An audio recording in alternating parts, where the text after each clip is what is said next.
Alright, so to prepare a skull, you want to skin it, get all the flesh and meat that you can off with a knife easily by hand. So this is kind of how you want it to look. Get the eyeballs out, get as much flesh off as you can, lower jaw. So you know, as if you can, get all this off before you get to this step. So to prepare this for the pot, we're going to put plastic around the antlers. Put this over here. Take plastic and you go around the burr of it. Just wrap this up. It's kind of hard to get it to bite sometimes at the beginning. There you go. It's okay if it goes down below the burr a little bit. You can get that stuff out when you take it off. But you want to protect the color on the antlers so you don't have to stain it afterwards. You still have that natural color.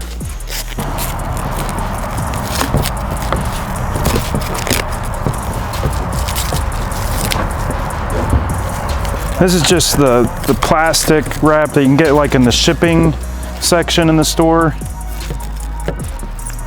So like where the packaging stuff is.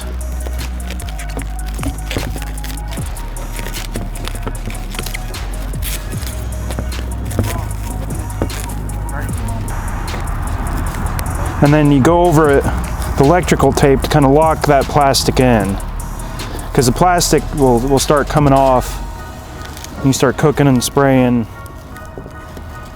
if you don't lock it down.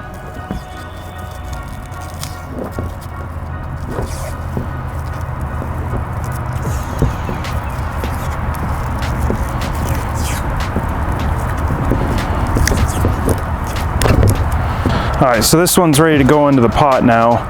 We could also put some zip ties around the base and the top of this to keep that locked in place, but I don't think we'll have any issue with it. So we'll go ahead and put this one in the pot and get it started.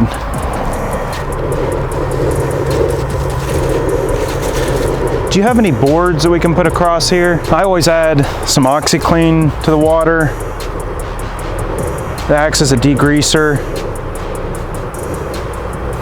It's about 1 scoop full of Oxy Clean, which Oxy Clean, it does the same thing as like a peroxide. I mean, it's basically a powdered peroxide form that will help break down the oils and the flesh to help the process go a little bit quicker. And if you're degreasing a skull, like a bear skull, that will help with that process too. What did you do with the boards again? I use the boards to help stack, just get the skull up to where it's just barely in the water. How long do you usually have to wait? Or is it not based on time? I think it depends on the size of the skull and how much flesh is on it.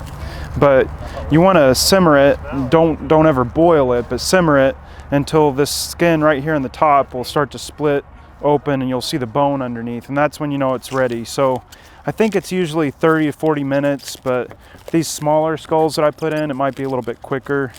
These bigger skulls, it'll probably be that long, and it will probably take a little bit longer just because they're still a little bit frozen and there's still quite a bit of flesh on these. I'm gonna get my rain pants on.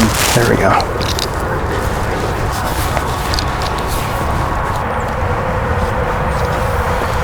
Uh-oh, don't want that. Did it put the flame out? Yeah, it did. Started to boil over and it put the flame out. Got a little too hot. What do you got these on for? You'll see in a minute. Okay. It's good to have a old pair of rain gear to wear when you do this. And just remember to keep your mouth shut while you're spraying.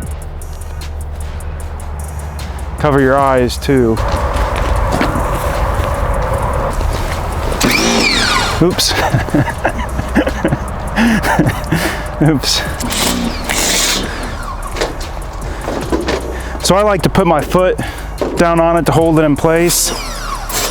You want to avoid this area here. Don't spray directly on these bones here if you can help it. Kind of go at angles, but not directly into it, not real close, because it'll blow those bones out a lot of times.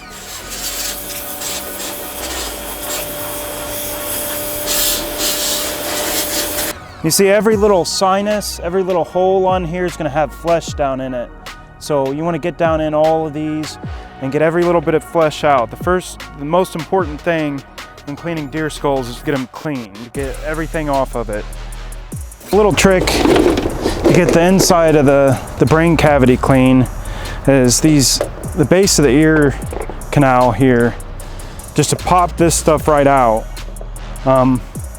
And that helps you clean out the skull cavity a lot better. This is actually a roadkill deadhead that my daughter found, and you know, it's been registered. I got the paper in the vehicle, but it is a little bit quicker to clean off than most skulls, and the bones kind of fell apart on it a little bit, but we can glue that back together.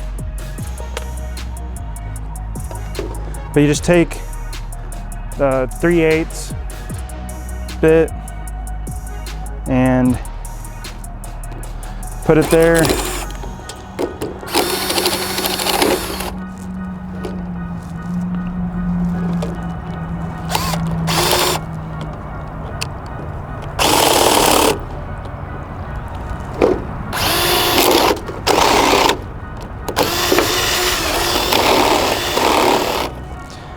And then you take the screwdriver and pop the rest of it out.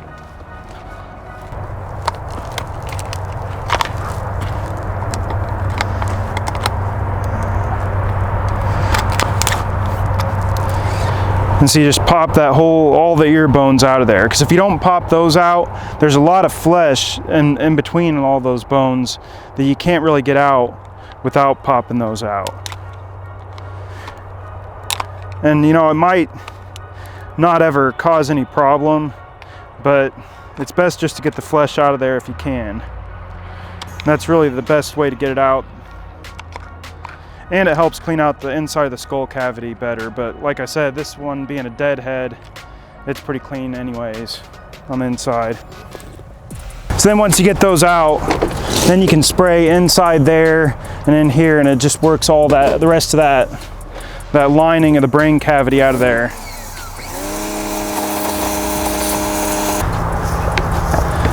Oh yeah, this one's ready. The meat's already cooked off the top of it there. May have been in there a little too long. This one's still got a ways to go. See how it's not split there yet? On top of the nose. Go ahead and put this one in the pot.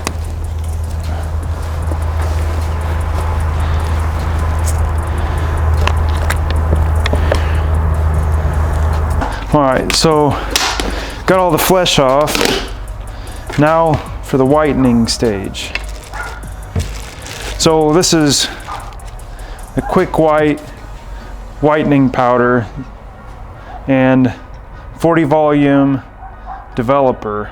So the developer is basically peroxide, and it's a strong enough peroxide that you can burn yourself with it if you don't have gloves on. So you want to wear gloves for this.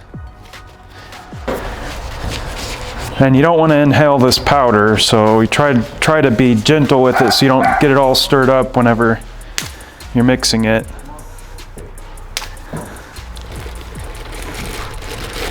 And this stuff you just get at like your hair supply stores. And so I just kind of mix up, eyeball about how much I think I'll need. I do 2 mature buck skulls, that'd probably be about right. And then you gotta add the developer. And I just add enough and stir it up a little bit and add a little bit more. I may have to add a little bit more powder after a little bit, but I try to get just a paste mixed together with it, where I can just brush a paste onto it. Some people like to put liquid peroxide back into their pot that they cooked the skull in before they pressure wash it. They'll take the original water out and put water with a high percentage of peroxide in there. And you can do that, and it's a little bit quicker, but you lose the brown staining on the teeth if you do that, because you're just whitening the whole skull all at once. But with the paste, you can paste it on and avoid that staining on the teeth. So I just make a little foam paste like this,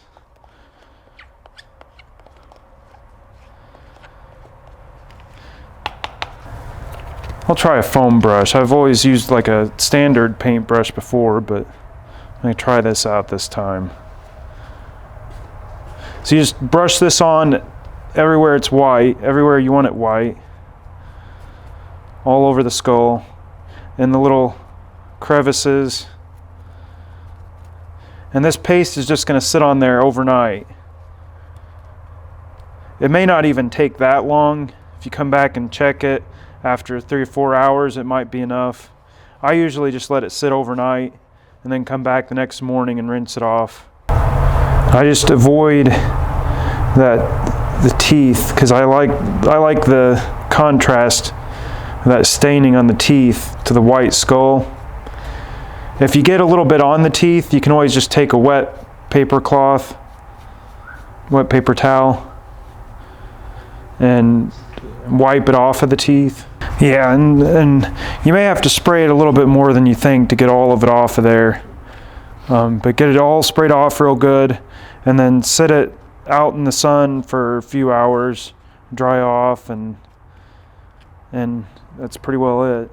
Cut the plastic off, or you probably take the plastic off now, to be honest, but I usually just leave it on to try to help keep from getting any of this on the antlers, but I don't think you'd really get any on there anyways if you're careful. Then one last thing I do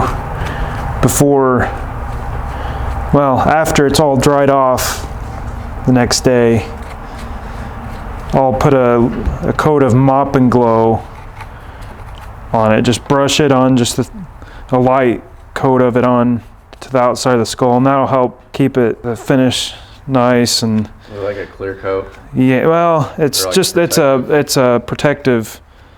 It's just a mopping solution for floors, and it kind of protects it and helps it clean off better. It puts a little bit of sheen on it. And if you come back and you rinse this off and there's any spots that still need a little bit of whitening, you can always do this again. Or what I do, if there's any spots that didn't get white enough, I'll come back and I'll just take the liquid developer, and brush it straight onto those spots and let it dry, and that seems to whiten up spots pretty good, just touching up, not doing the whole thing like this.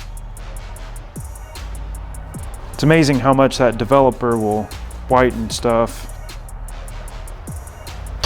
All right, so we let these set overnight, and they pretty much look just like they did whenever we got done wiping that paste on there. So now it's time to spray them off. I've got a toothbrush with me just to kind of work around some spots that if there's some discoloration there that we want to get colored in. This should be able to help spread it around a little bit better, but we're gonna go ahead and take these out, set them on a piece of wood here in the driveway, and just spray them off with a garden hose. And after that, we should be done.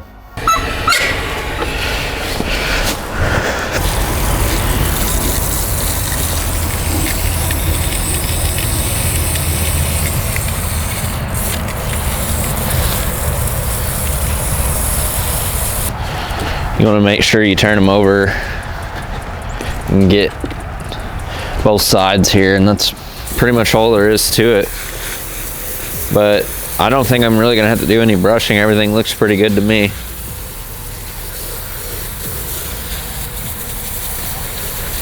If you guys want, I'll drop a link to the video where I actually harvested this deer on the left this season. I was able to get him on film with my dad behind the camera, so it's been a pretty cool process. We got the harvest on film, and then all the processing of the meat, I can put a link to that in the video as well. But now you can see we're kind of showing off the trophy side of things here.